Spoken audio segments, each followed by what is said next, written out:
Hello बच्चों, let's read the question. The question is, diagonals of a parallelogram are perpendicular to each other. Is this statement true? Give reason for your answer.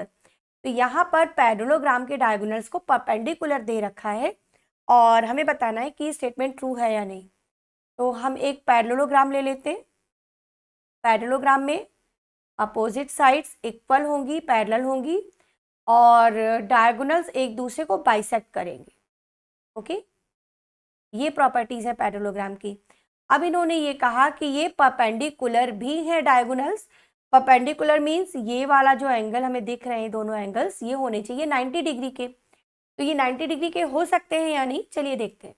तो सबसे पहली बात, तो ओ mid point होगा B D का, क्योंकि diagonals bisect करते हैं पैरेललोग्राम के अंदर। Okay, diagonals of parallelogram, diagonals of a parallelogram bisect each other, bisect each other। जब ये एक दूसरे को बाइसेक्ट करते हैं, डेट मीन्स OB और OD दोनों इक्वल हो जाएंगी। OD दोनों इक्वल हो जाएंगी। तो अब अगर हम ट्राइंगल DBC को देखें तो ट्राइंगल DBC में OC हो जाएगी मीडियन। तो in triangle DBC OC is the median, और ये OC मीडियन हो गई। तो OC मीडियन अगर परपेंडिकुलर भी हो तो इसका मतलब ये है कि इस ट्राइंगल में BC और CD दोनों इक्वल होनी चाहिए, क्योंकि ये किसी भी ट्राइंगल में कोई मीडियन अगर परपेंडिकुलर है तो जिस वर्टेक्स से हमने मीडियन ड्रॉ की है उस वर्टेक्स से जाने वाली दोनों लाइंस इक्वल होती है। मीन्स ट्राइंगल एक तरह से हम कहें एटलीस्ट आइसोस्केलेस तो होना ही चाहिए, है ना।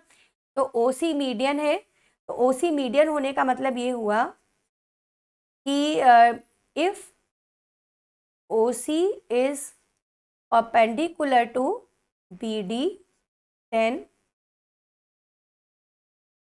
BC should be equal to DC, but this is not true, क्योंकि BC और CD का ट्रू होना कोई ज़रूरी नहीं है पैरेललोग्राम में।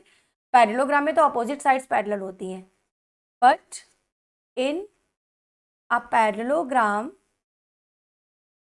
BC is not equal to DC, क्योंकि इसमें एडजेसेंट साइड्स इक्वल होना ज़रूरी नहीं है, क्योंकि अगर एडजेसेंट साइड्स इक्वल हो जाएंगी तब तो उसे हम रोम्बस कह देंगे। Okay, BC equal to DC ज़रूरी नहीं है। तो इसका मतलब ये हुआ कि डायगोनल्स परपेंडिकुलर नहीं होंगे। Means diagonals are not perpendicular. तो स्टेटमेंट कैसा हो जाएगा हमारा? फॉल्स हो जाएगा। So the given statement is false. So the given statement is false कहने या given statement is not true.